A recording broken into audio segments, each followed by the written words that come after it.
A very good morning, dear students. Today we will start with the new chapter of General Science, that is chapter number 15, Fun with Magnets. Can you tell?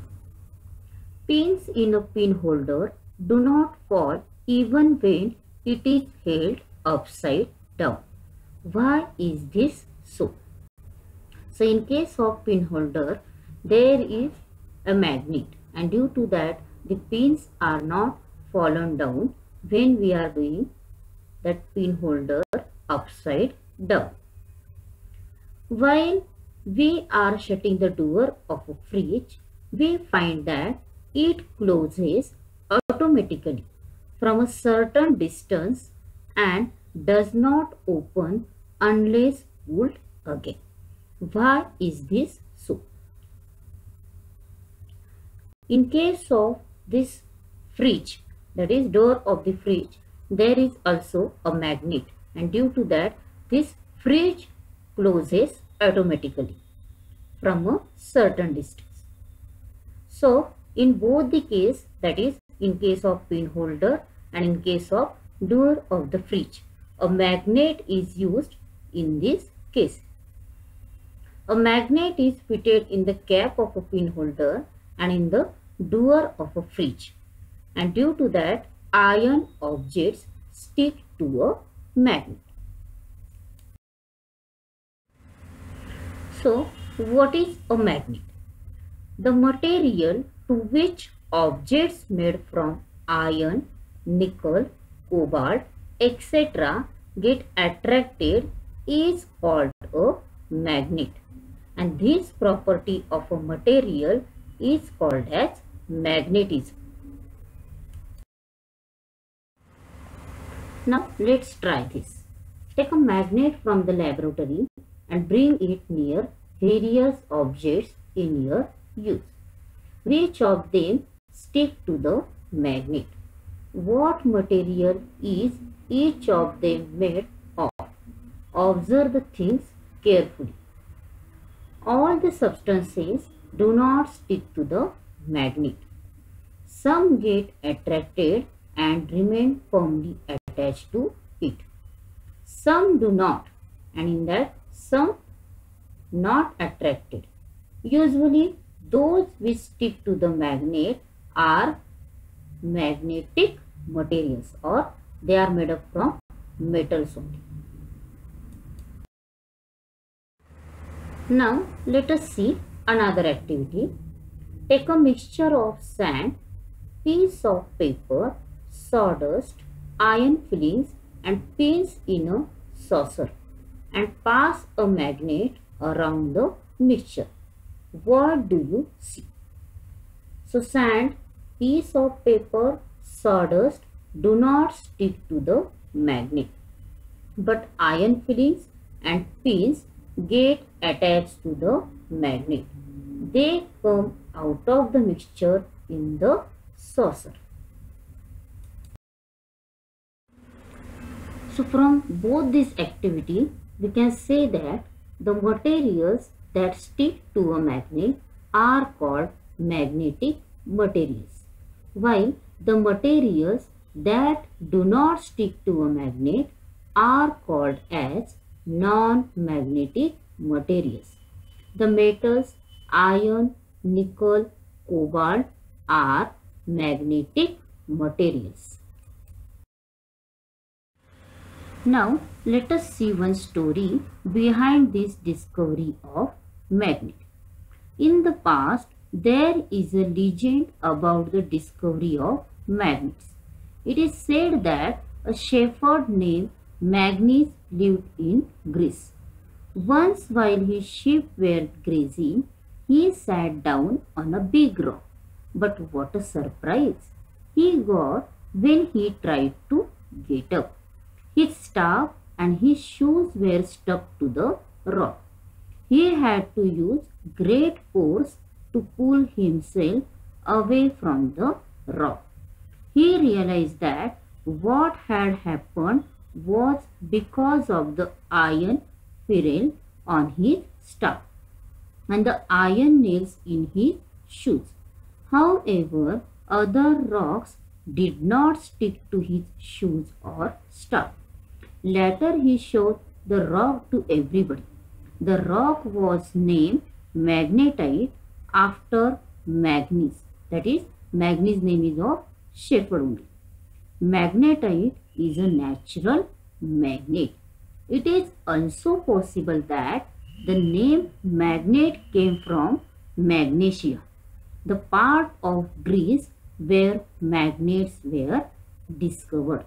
So, due to this magnet or due to this Magnus shepherd, this magnet name got to that rock. Now, let us see one question, that is, find out how is mariner's compass used. The use procedure of mariner's compass is: first, the compass is put on a flat surface. Then we have to wait until the dial of the compass becomes completely stationary. Then we can easily get the idea of direction, because whatever the orientation of the compass is, the two magnetic poles will always stay at a north-south direction. Now, after determining the north-south direction, we can easily determine the other directions also. For example, we can easily determine east as well as west, or etc. Other directions also we can determine. So, in this way, we can use mariner's compass. Children, it was known quite long ago to the people in China and Europe that a piece of magnetite hung freely, always settled in the north-south direction. These rocks then came to be used for finding the directions while traveling through unknown regions. That is why they are also called as lodestones. Lodestones means, children, that is leading stones. And these lead to the invention of the mariner's compass. So with the help of this lodestone, there was the invention of mariner's compass for finding the direction in case of traveling. Now these magnets can have a variety of shapes depending upon their uses. Today, magnets are used in many machines and devices also. They are all man-made magnets. Now, in case of picture, there are some types of magnets. In the picture, there is a bar magnet, disc magnet, horseshoe magnet, ring-shaped magnet, cylindrical magnet, as well as small button magnets are also there. So, these are the different types of magnets according to their shape.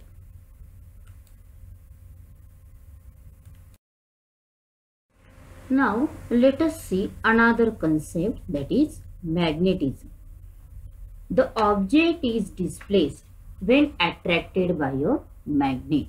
This happens due to the magnetic force.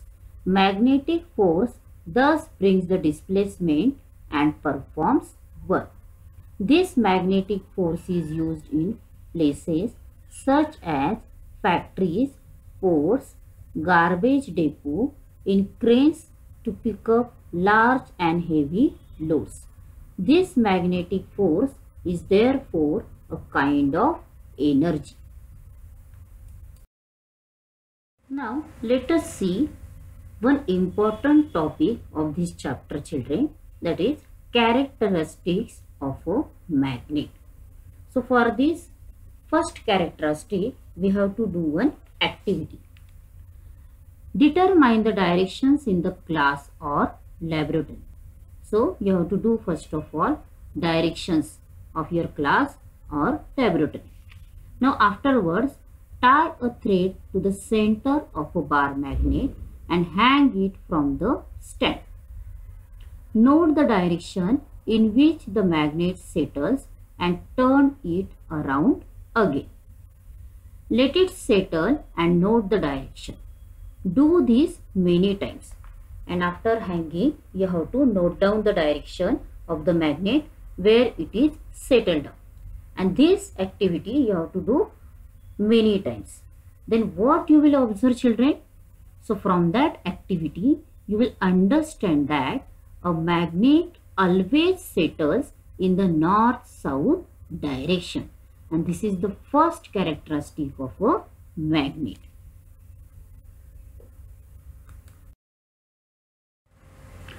The end of a magnet that points to the north is called as North Pole, while the end that points to the south is called as South Pole. The North Pole is indicated by capital N and the South Pole is indicated by capital S. Now let us see another characteristic with the help of activity. Place some iron fillings on a sheet of paper and pass a bar magnet over them. Pick up the bar magnet by holding it in the center. What do you see?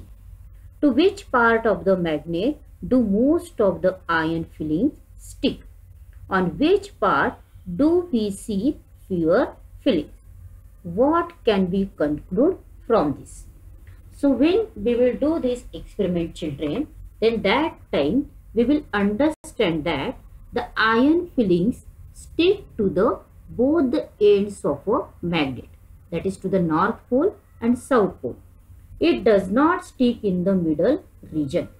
This shows that the magnetic force is concentrated at the two ends or two poles of a magnet, and this is the second characteristic of a magnet.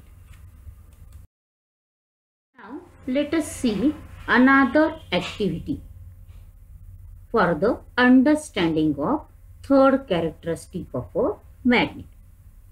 Take a bar magnet that can be cut with scissors or a knife. Take iron fillings on a sheet of a paper and place the magnet on it. Most of the iron fillings will be seen to stick to its poles. Now cut the magnet into two pieces as shown in the picture and place those pieces on iron fillings. Pick up each of the pieces and observe them. What do you find? So when we will do this activity with the help of scissors or with the help of knife, children, then what happens? We cannot separate the two poles of a magnet. Means the two poles of a magnet cannot be separated from each other. If a magnet is divided into two parts, two independent magnets are formed. Okay. So this is the third characteristic of a magnet. That is, if a magnet is divided into two parts, two independent magnets are formed.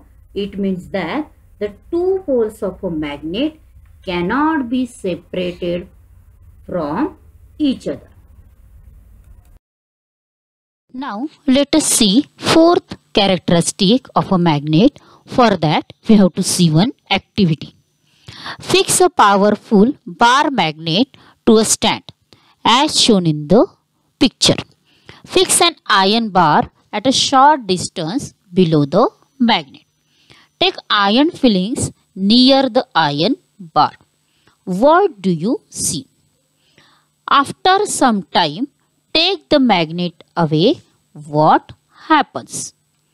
Iron fillings stick to the iron bar when the magnet is near it and falls off as soon as the magnet is taken away.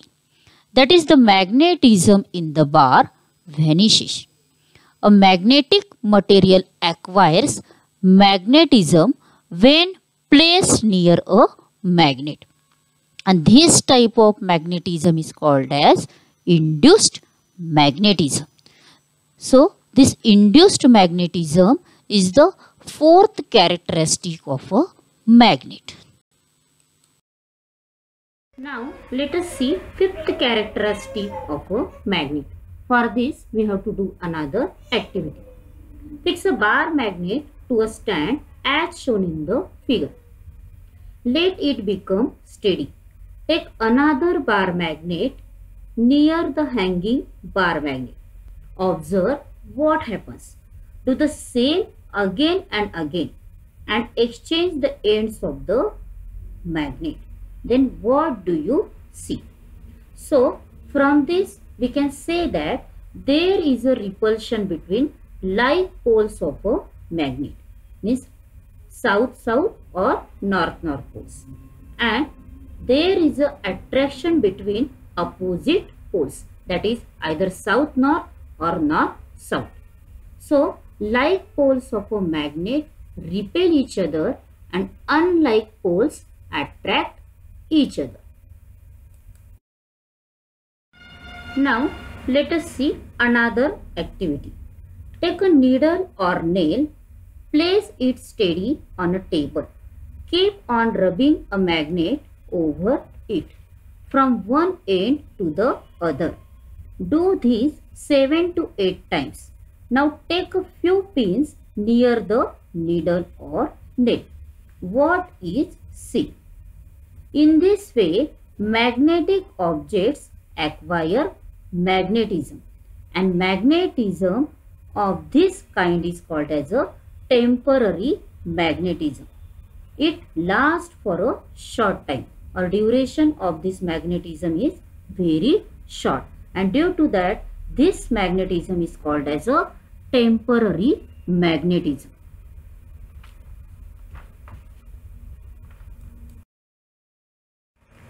Thank you so much children for watching the video and for your attention.